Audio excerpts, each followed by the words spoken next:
So in this video we're going to be looking at the Dyson V7 Animal handheld rechargeable vacuum cleaner, and we're going to focus on cleaning of the dustbin. We're going to clean the seal of the dustbin, and then we're also going to clean just inside the main casing of the housing for the motor, and of course we'll also sort the filter out as well. We're not going to go into the brush bar as we've made a separate video for that already. Let's crack on and let's get this clean. So the first thing we want to do is to pull the rubbish eject button at the top. So if you want to pull that up, that will open up the bottom of the bin. And I probably should have done that somewhere else because that's just ejected a lot of rubbish onto my carpet. So the small button you can see on the left hand side there, that is the button which corresponds to the lever that we've just pulled, which then pushes that bottom open. The one on the right there is the actual button that holds this bin in place. So we're just going to pull this back and then this dustbin should slide out. So it's worth mentioning at this point that just on the top red rim there is a connector. So there's two little metallic connectors. You might want to cover those over. I don't think they're carrying anything, however it might be best to cover those over, or you might not want to wash it out completely, but just use a damp cloth to clean the insides of this instead. So I just cleaned mine just in the sink, just with some soapy water. I'm just going to fast forward through this, you don't need to see me doing all this, and then we'll come and see it at the other side. So one thing I nearly forgot about in this video was when I was washing the bin, the seal at the top was filthy. There's no point cleaning the bin if you're not going to clean this seal. I actually got a kitchen fork just to prise the seal up a little bit. I didn't want to take the seal out completely because it looks like it's quite tightly packed in at the bottom where the hinge is. So I just wanted to lift it from one side, lift it at the other side, and just be able to clean the majority of the gunk that's underneath there. So we'll do that quickly now. Again, I'll fast forward through that and then we can see the results at the end. And then once that's been thoroughly dried, it should look something like this, and it should look completely different to the mess that it was before. And now we want to be drawing our attention over to the main unit, which is the motor housing and the cyclone. So let's see what we can do here. As we can see from the pictures here, it's all still very dusty, and we need to be able to get to these parts. So if we can take the cyclone part off, I think that's what we should do. So to take the cyclone part off, that moves up and down on the main unit there on like a slider.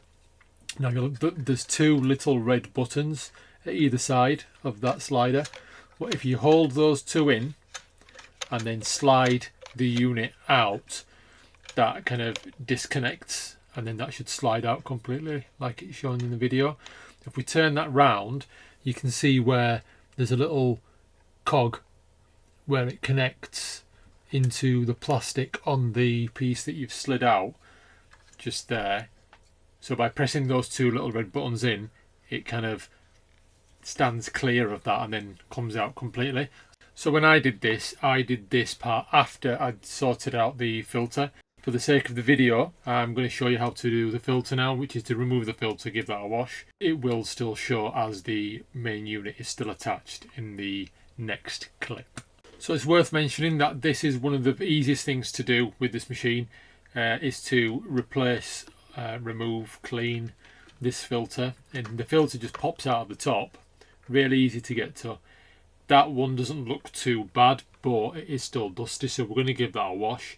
These are inexpensive, so if you've washed it a couple of times and it's started to deteriorate, you can just get yourself on eBay or Amazon and you can buy a replacement, and that includes the housing as well. There are a couple of different models depending on where and what type of filter you have on your machine. So once the filter has been removed from the machine, in order to wash it, you'll need to remove the plastic frame that it's sat on. In order to do that, just at the top of the unit, you'll see three tabs, and it's just a case of putting something like a blunt butter knife in and just prising each tab away. And as that becomes loosened off, it's just a case of sliding the plastic holder away from the filter itself.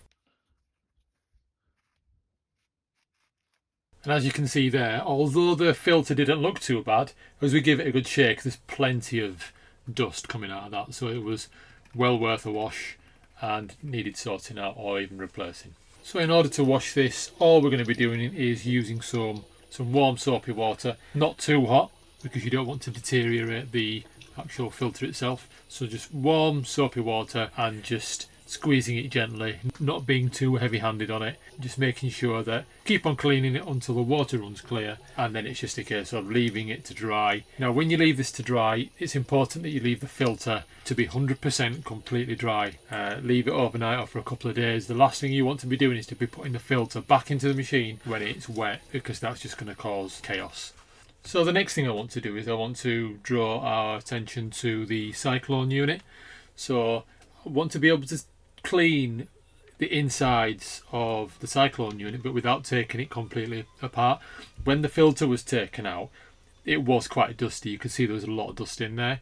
So let's look at freeing some of the dust that's there at the moment. So I'm just going to give that a bit of a shake into the kitchen sink, get rid of the majority of the dust, or as best I can, and then we're going to look at taking the bottom section off, which I'll show you how to do in a second.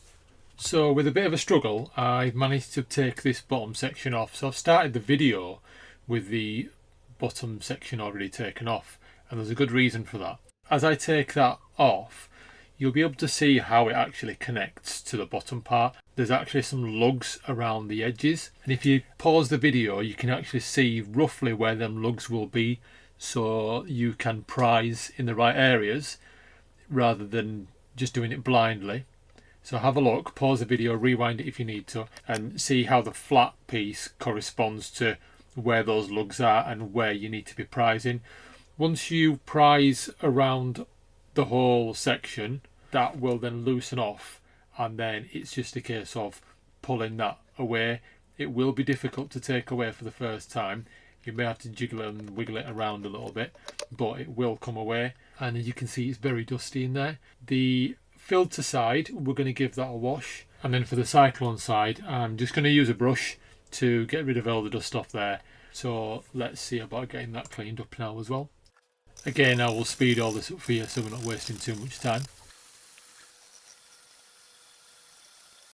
So depending on which model you have, you will also have a filter at the back of the unit as well. Now this is a paper filter, and this is really simple to replace. It just turns anti-clockwise and clips off. Now that you can't actually change the filter, you've got to buy the whole housing, but again they're cheap as chips, and it's quite an important part because it stops any gunk from getting to the electrics, as you can see there. Really important that you keep on top of this one.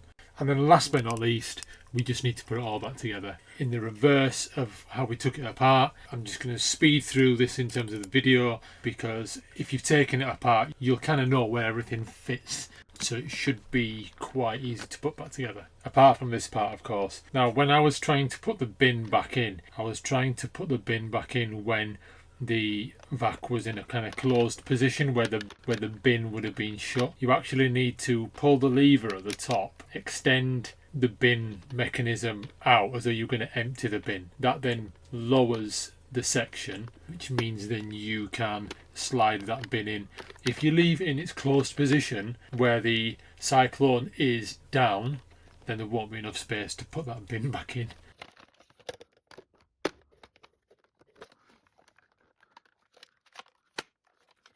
And then the very, very final thing you want to do is, once that filter that we took out originally and washed, once that is 100% dry, then you can put it back onto its plastic housing and insert that back.